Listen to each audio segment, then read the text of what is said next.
Welcome to English academic care. সুপ্রিয় শিক্ষার্থীবৃন্দ, English academic কেয়ারে তোমাদেরকে আন্তরিক অভিনন্দন। আজকের ক্লাসে তোমাদের সাথে আছি আমি মোহাম্মদ ইয়াহিয়া, প্রভাষক ইংরেজি বিভাগ, সরকারি আকবর আলী কলেজ, উল্লাপাড়া, সিরাজগঞ্জ। আজকের ক্লাসের বিষয়বস্তু হলো completing sentence. Completing sentence class 2। তোমরা জানো কমপ্লিটিং সেন্টেন্সের নিয়মগুলোকে কয়েকটি ভাগে ভাগ করা হয়েছে। তারই ধারাবাহিকতায় আজকে কমপ্লিটিং সেন্টেন্সের উপরে দ্বিতীয় ক্লাস বা ক্লাস 2। চলো শুরু করা যাক কমপ্লিটিং সেন্টেন্সের নিয়মগুলো। তার আগে কমপ্লিটিং সেন্টেন্স সম্পর্কে কিছু বলি। কমপ্লিটিং সেন্টেন্স, কমপ্লিট শব্দের অর্থ পূরণ করা। কমপ্লিটিং সেন্টেন্স হলো বাক্য পূরণ করা। বাক্য পূরণ করা বলতে বোঝায় সঠিক শব্দ, সঠিক ওয়ার্ড বা সঠিক ফ্রেজ বা সঠিক ক্লজ দিয়ে কোনো বাক্যকে অর্থপূর্ণভাবে সম্পূর্ণ করা। তাহলে আমরা মূল কথা হলো অর্থপূর্ণভাবে বাক্যকে সম্পূর্ণ করাটাই হলো কমপ্লিটিং সেন্টেন্স। কমপ্লিটিং সেন্টেন্সের প্রথম ক্লাসে আমরা রুল 1 থেকে 9 পর্যন্ত দেখেছি। আজকে রুল 10 থেকে 18 পর্যন্ত দেখব। রুল নাম্বার 10, 2.2, এত ডট ডট যে। কমপ্লিটিং সেন্টেন্সের গুরুত্বপূর্ণ নিয়মের মধ্যে 2.2 অতি গুরুত্বপূর্ণ একটা নিয়ম। যেমন সাবজেক্ট স্ট্রাকচারটা দেখি, subject plus verb plus two plus adjective বা adverb plus two plus suitable verb plus extension, structure two subject plus verb plus two plus adjective বা adverb plus for plus personal object plus two plus suitable verb plus suitable verb. এই তো দুইটা দুইটা structure. দুইটা structure দেখতে আসলে খুব কঠিন মনে হচ্ছে, কিন্তু আসলে এটা ততটা কঠিন না। যেমন যদি আমরা এক্সাম্পল খেয়াল করি, subject he, he, verb is, তারপর টু, তারপর অ্যাডজেক্টিভ ডিসঅনেস্ট, তারপরে টু, তারপরে সুইটেবল একটা ভার্ব ডোনেট, তারপরে মানি। অর্থটা হলো এরকম, he is too dishonest to donate money. সে এতটা অসৎ যে টাকা দান করতে পারে না। আমরা জানি 2.2 বাক্যটা গঠনগত দিক থেকে অ্যাফার্মেটিভ, কিন্তু অর্থটা না বোধক। গঠনগত অ্যাফার্মেটিভ কিন্তু অর্থটা না বোধকমূলক অর্থ। সে কারণে প্রথম অংশে যা বলা হয়েছে দ্বিতীয় অংশের ভার্বটা সুইটেবল ভার্ব এমন ভাব নির্ধারণ করতে হবে যে কাজটা প্রথম অংশ দিয়ে করা যায় না। যেমন সে বেশি অসৎ হওয়ার কারণে সে টাকা দান করতে পারে না। সে বেশি অসৎ হওয়ার কারণে টাকা দান করতে পারে না। পরের বাক্য, শি ইজ টু স্টুপিড, সে এতটা বোকা যে টু আন্ডারস্ট্যান্ড হার মিস্টেক্স, তার মিস্টেক্স তার ভুল বুঝতে পারে না। এতটাই বোকা যে নিজের ভুলই বুঝতে পারে না। পরের বাক্যটা বলা হয়েছে, the poem is too difficult for me. এটা হলো আমাদের দ্বিতীয় স্ট্রাকচারের বাক্য। এই তো ফর প্লাস পার্সোনাল অবজেক্ট, এই ফর প্লাস পার্সোনাল অবজেক্টের বাক্যটাই হলো এটা। মাঝে মাঝে 2.2 এর নিয়মের মধ্যে এরকম ফর প্লাস কোনো পার্সোনাল অবজেক্ট থাকে। যেমন the poem is too difficult for me to memorize, পোয়েমটা আমাদের কাছে এত কঠিন যে আমি মুখস্থ করতে পারি না। The poem is too difficult for us to memorize, পোয়েমটা আমাদের কাছে এতটা ডিফিকাল্ট যে এতটা কঠিন যে আমরা মুখস্থ করতে পারি না, এরকম অর্থ। পরের নিয়মে আমরা দেখি, পরের নিয়ম হলো সো ডট ডট দ্যাট, এত ডট ডট যে।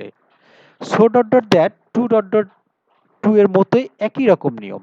আমরা যদি কমপ্লিটিং সেন্টেন্সটা খুব ভালো করে পড়ি তাহলে আমরা পরবর্তীতে ট্রান্সফরমেশনটা অনেকটা বুঝে যাব। যেমন 2.2 এটা হলো সিম্পল সেন্টেন্স, এটার কমপ্লেক্স সেন্টেন্স হলো সো ডট ডট দ্যাট। 2.2 এটা হলো অ্যাফার্মেটিভ বাক্য, এটা নেগেটিভ হলো সো ডট ডট দ্যাট। তাহলে আমরা দেখি স্ট্রাকচারটা, subject plus verb plus so plus adjective বা adverb plus that plus subject plus can not অথবা কুড নট প্লাস ভার্বের প্রেজেন্ট ফর্ম প্লাস এক্সটেনশন। যেমন হি ইজ সো ডিসঅনেস্ট, সে এতটা বেশি অসৎ যে that he can not donate money, সে টাকা দান করতে পারে না। একই অর্থ, 2.2 এর বাক্যের মতো একই অর্থ, শুধু গঠনগত পার্থক্য। She was too stupid that, সে এতটা বেশি স্টুপিড বা এতটা বেশি বোকা যে she could not understand her mistakes, সে তার ভুলই বুঝতে পারে না। এখন আমরা বলছিলাম ক্যান নট অথবা কুড নট। প্রথম বাক্যটা যদি প্রেজেন্ট ফর্মে থাকে তাহলে আমরা দ্বিতীয় বাক্যে ক্যান নট বসাবো। প্রথম বাক্যটা যদি পাস্ট ফর্মে থাকে তাহলে আমরা পরের বাক্যটা কুড নট বসাবো। যেমন প্রথম বাক্যটা ছিল হি ইজ, কিন্তু দ্বিতীয় বাক্য শি ওয়াজ, যে কারণে আমরা এখানে কুড নট বসালাম। তৃতীয় বাক্য যদি আমরা খেয়াল করি তাহলে দেখা যায় the poem is so difficult for me, এখানে যেহেতু ইজ আছে, তো ইজ থাকার কারণে আমরা এখানে লিখব that I can not memorize it. তাহলে the poem is so difficult for me, পোয়েমটা আমার কাছে এতটা কঠিন যে আমি এটা মুখস্থ করতে পারি না। পরবর্তী নিয়ম আমরা দেখছি rule number 12, so dot dot that. So that এবং সো ডট ডট দ্যাট এর মধ্যে অল্প কিছু পার্থক্য রয়েছে। সো ডট ডট দ্যাট অর্থ যাতে। আমরা স্ট্রাকচার খেয়াল করি, অনেকটা একই রকমের structure. Subject plus verb plus adjective অথবা adverb, subject plus verb plus adjective অথবা adverb plus so that plus can অথবা কুড অথবা ক্যান নট অথবা কুড নট প্লাস ভার্বের প্রেজেন্ট ফর্ম। তো এখানে সো দ্যাটের পরে সাবজেক্ট কথাটা হবে যে এক্সাম্পলে দেওয়া আছে, যেমন মিতা স্টাডিড সিনসিয়ারলি, মিতা মনোযোগ সহকারে পড়াশোনা করত। সো দ্যাট যাতে, she could make a brilliant result, যাতে সে একটা ভালো রেজাল্ট করতে পারে। মিতা সিনসিয়ারলি পড়াশোনা করত যাতে সে ভালো রেজাল্ট করতে পারে। পরবর্তীতে the boy the they built house their house wonderfully, সে তাদের বাড়ি চমৎকারভাবে তৈরি করলো। সো দ্যাট যাতে, rough weather could not damage it, খারাপ আবহাওয়া যেন এটাকে নষ্ট না করতে পারে। আমরা বলেছি সো দ্যাট যুক্ত বাক্যটার পরের বাক্যর অ্যাফার্মেটিভও হতে পারে, নেগেটিভও হতে পারে। আমরা প্রথম বাক্য দেখলাম অর্থ অনুযায়ী এটা অ্যাফার্মেটিভ করে সঠিক হচ্ছে, পরের বাক্য দেখলাম নেগেটিভ করে সঠিক হচ্ছে। তাহলে যে বাক্য অর্থ অনুযায়ী যে ফর্মে হবে আমরা সেই ফর্মেই দিব। পরের বাক্যটা আমরা দেখি, we eat food so that we can get energy, আমরা খাবার খাই কি কারণে আমরা খাবার খাই, যাতে আমরা শক্তি পাই, যাতে আমরা শক্তি পাই। We eat food so that we can get energy, আমরা খাবার খাই যাতে আমরা শক্তি পাই। পরবর্তী নিয়ম আমরা খেয়াল করি, অ্যাজ ইফ বা অ্যাজ দো এর নিয়ম। অ্যাজ ইফ বা অ্যাজ দো অর্থটা হলো যেন। অ্যাজ ইফ বা অ্যাজ দো অনেক সময় আমাদের কনজাংশনের মতো ব্যবহৃত হয়। কনজাংশন হিসেবে যদি এটা দুইটা বাক্যকে যুক্ত করে, তাহলে প্রথম বাক্যটা যদি প্রেজেন্ট ইনডেফিনিট টেন্স বা প্রেজেন্ট পারফেক্ট টেন্সও হয়, অনেক সময় প্রেজেন্ট ইনডেফিনিট টেন্স হয়, তাহলে পরের বাক্যটা আমরা পাস্ট ইনডেফিনিট টেন্সে লিখব। আমি আবার বলছি, অ্যাজ ইফ বা অ্যাজ দো যুক্ত বাক্যটার প্রথম অংশটা যদি প্রেজেন্ট ইনডেফিনিট টেন্স হয়, তাহলে পরের অংশটা হবে পাস্ট ইনডেফিনিট টেন্স। আর অ্যাজ ইফ বা অ্যাজ দোর প্রথম অংশটা যদি পাস্ট ইনডেফিনিট টেন্স হয়, পরের অংশটা হবে পাস্ট পারফেক্ট। ঠিক উল্টো, প্রেজেন্ট ইনডেফিনিট টেন্স হলে পাস্ট ইনডেফিনিট, আর এ পাশে পাস্ট ইনডেফিনিট হলে অপর পাশে পাস্ট পারফেক্ট টেন্স। যেমন আমরা এক্সাম্পল দেখলে বুঝতে পারবো, শি বিহেভস, সে আচরণ করত, অ্যাজ ইফ জানো, she behaves as if she new everything. আমরা খেয়াল করি প্রথম অংশটা she behaves present indefinite tense, as if এর পরের অংশটা she new everything past indefinite tense. অর্থটা হলো এরকম, সে এমনভাবে আচরণ করে যেন সে সবই জানতো। পরের বাক্যটা আমরা দেখি, the driver drops so fast, ড্রাইভার এত দ্রুত গাড়ি চালাতো, as if he had been mad, যেন সে পাগল হয়ে গেছে। আমরা খেয়াল করি এখানে the driver drop past indefinite tense, আর আমাদের নিয়মে বলা হয়েছিল অ্যাজ ইফ বা অ্যাজ দো যুক্ত বাক্যটা যদি পাস্ট ইনডেফিনিট টেন্স হয়, তাহলে পরের বাক্যটা হবে পাস্ট পারফেক্ট টেন্স, যে কারণে subject plus had plus been, past perfect টেন্সের স্ট্রাকচার। ড্রাইভারটা এত দ্রুত গাড়ি চালাতো যেন সে পাগল হয়ে গেছে। শেষের বাক্যটা, he donates money as if, সে এমন ভাবে টাকা দান করে যেন he were a rich man, যেন সে একজন ধনী মানুষ। পরের নিয়মটা আমরা দেখি, by plus gerund, by plus gerund plus পরের বাক্য অ্যাফার্মেটিভ। স্ট্রাকচারটা বলছে বাই প্লাস জিরান প্লাস পরের বাক্য অ্যাফার্মেটিভ। যেমন এখানে আমরা কি বুঝতে পারছি, বাই প্লাস জিরান যারা যুক্ত শুরু হওয়া বাক্যের পরের বাক্যটা আমরা অর্থপূর্ণ একটা অ্যাফার্মেটিভ বাক্য লিখবো, নেগেটিভ বাক্য সাধারণত লিখবো না।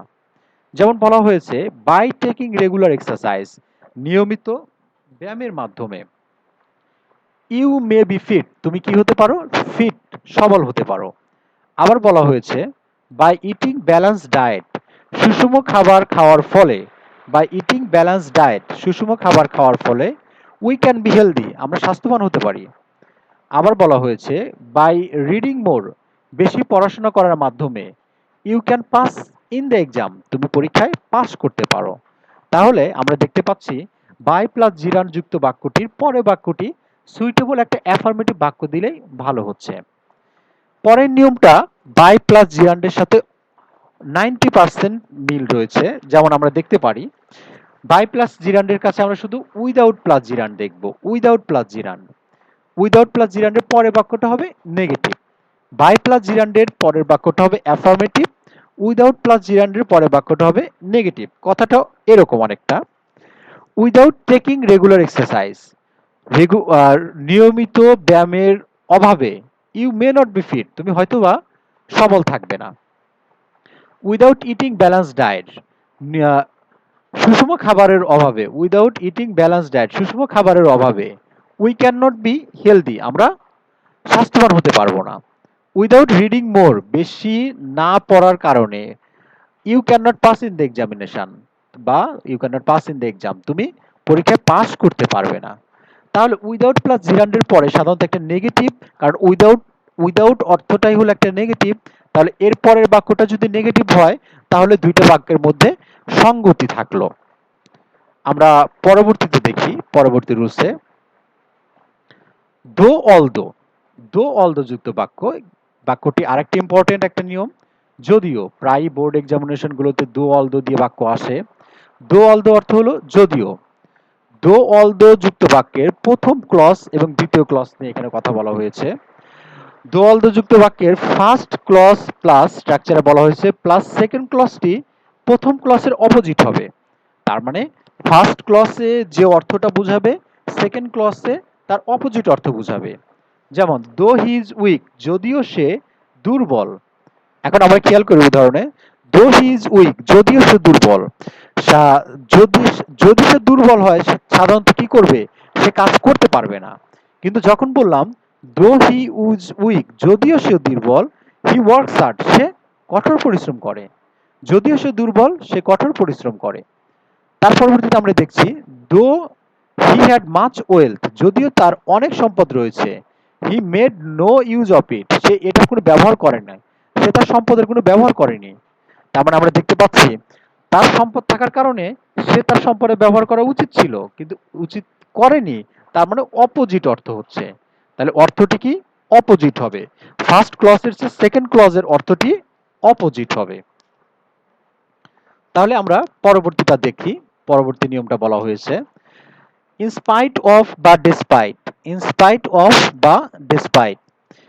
ইনস্পাইট অফ বা ডেসপাইট যুক্ত বাক্যর স্ট্রাকচারটা ইনস্পাইট অফ বা ডেসপাইট প্লাস সাবজেক্টের possessive form, possessive form plus verb on plus ING.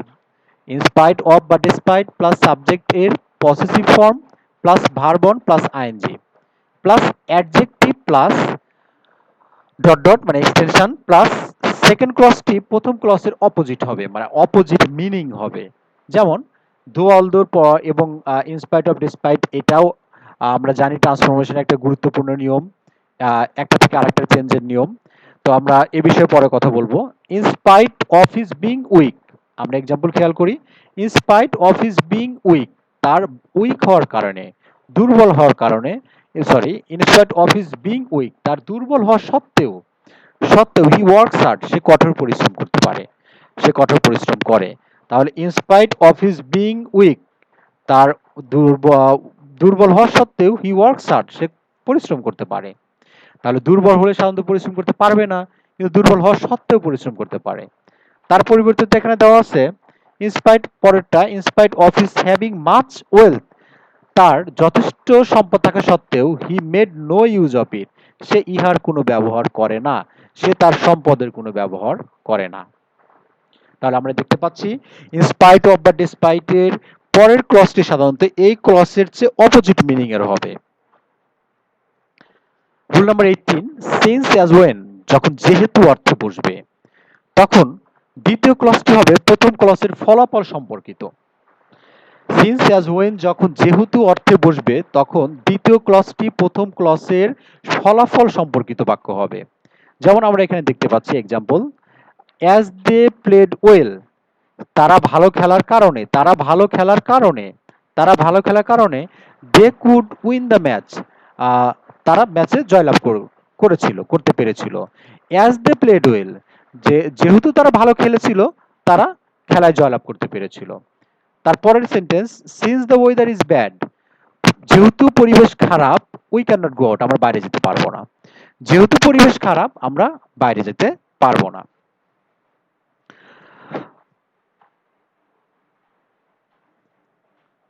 আজ সুপ্রিয় শিক্ষার্থীবৃন্দু, আজ ক্লাস এ পর্যন্তই। আশা করি খুব তাড়াতাড়ি তোমাদের মাঝে নতুন কোনো বিষয় নিয়ে আবার উপস্থিত হব। দোয়া করি সবাই এই সময়টুকু ভালো থাকবে। সবাইকে আবারও ধন্যবাদ।